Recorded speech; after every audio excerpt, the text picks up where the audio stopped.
So I know you're probably thinking, 2 book reviews in 1 week? What's going on here? Spring break and, yeah, spring break.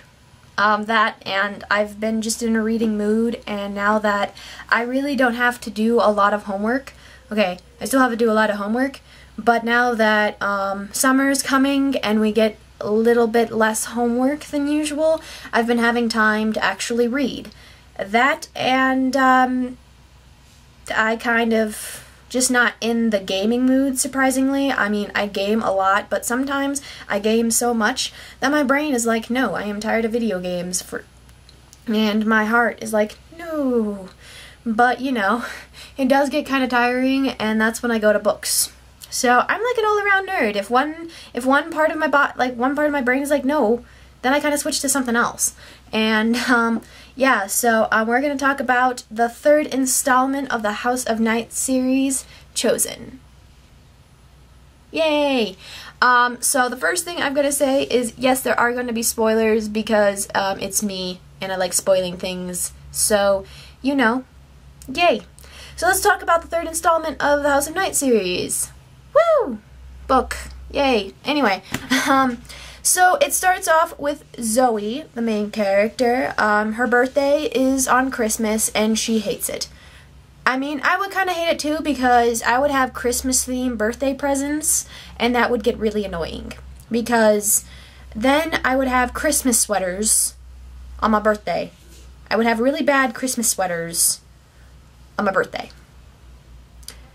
No. Yeah, so I kind of understand her. And, yeah, but anyway, it starts off with her friends having a Christmas-themed birthday party for her. She forgot to tell her friends that she didn't like that, so, yeah, she was like, oh, wait, I forgot to tell you, I don't like that. But, it started off with her boyfriend finding a pearl necklace, which, by the way, is ridiculous. Why? Yeah. So yeah, and they had a snowman-themed birthday party for her. Inside her head, she's like, I don't like any of this, but on the outside, she didn't want to hurt her friend's feelings, and the lies start to become a reality. Pretty much, this book is pretty much her digging herself a hole. Digging a hole so deep that in the end of the book, nobody likes her. So let's start talking about one of the holes that she digs herself. Like, one of the things that dug herself into this giant pit of a black hole. And that is Stevie Ray. Again, she cannot tell her friends about Stevie Ray, and the only person that knows about Stevie Ray is Aphrodite, because she has a vision about it. Aphrodite, again, is the person who is the bad girl of the school. She's the bully of the school. She has visions. But that's the only person that knows, because she had a vision about it. She tells Zoe, blah, blah, blah, blah, blah. You should know that in the last book review. And,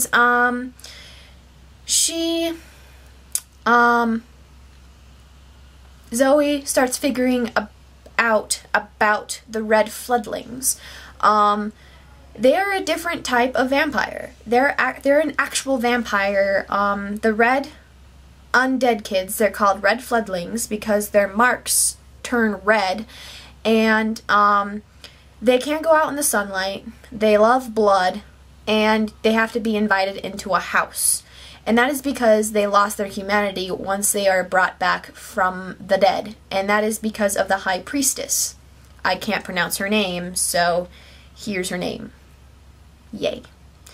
Anyway, so she finds this out, and she cannot tell her friends about this because of the High Priestess.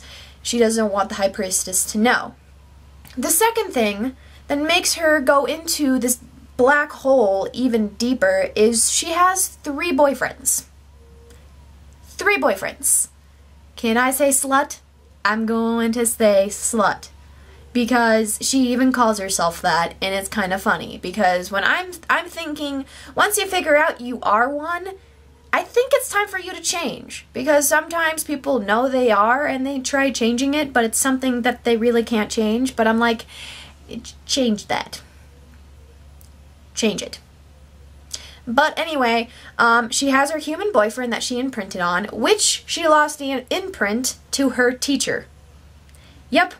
She starts having a thing with her teacher, and the funny thing is she loses her fledgling vampire boyfriend when he found out that she had sex with that teacher. Love square. I didn't even think that was possible, because I know there's love triangles, but love squares? No. So yeah, there's like a love square in this book. That's more of a rectangle, but that's a square. Whatever. It's something that's with 4 shapes instead of 3. Anyway, yeah, so she has 3 boyfriends. She ends up losing them all. She loses her teacher boyfriend to actually getting beheaded and crucifixed. So that's what you did. That's what she gets for having 50 Shades of Grey moments with him. But anyway, yeah, that, and in the end of the book, she pretty much loses everyone because her lies start to come into one giant ball. But the cool thing about the end of the book is Stevie Ray becomes an adult vampire, and a red adult vampire. She actually gets her humanity back by them making a circle of the elements, and Aphrodite actually had an earth. She kind of held the gift of earth until Stevie Ray could get her humanity back. And that is when you figure out that Aphrodite actually loses her mark after Stevie Ray gets her humanity back and becomes an adult red vampire. And yeah, so Aphrodite, she actually has no mark, so she's human again, but she has her powers as a vampire. So she's stuck in between being a vampire and a human, and you're like, so she's not a human, but she's not a vampire. Then what is she? What is this black magic? So yeah, I know this review is everywhere. That is how I do things, especially when I have no script or notes, and I'm just doing this off of my brain like a boss. So anyway, the only thing I've got to say is I do really like this book, and even though it does have cheating in it, and I cannot stand cheating, and it does get kind of high schooly in this book, it's still a good read if you like mystery, because you start figuring out mysteries on how Stevie Ray is different from everybody else, how they got her humanity back, and even Nyx, the goddess that actually invented these vampires, comes to tell Zoe something. So yeah, I give this book a 9 out of 10, and it's a really good book.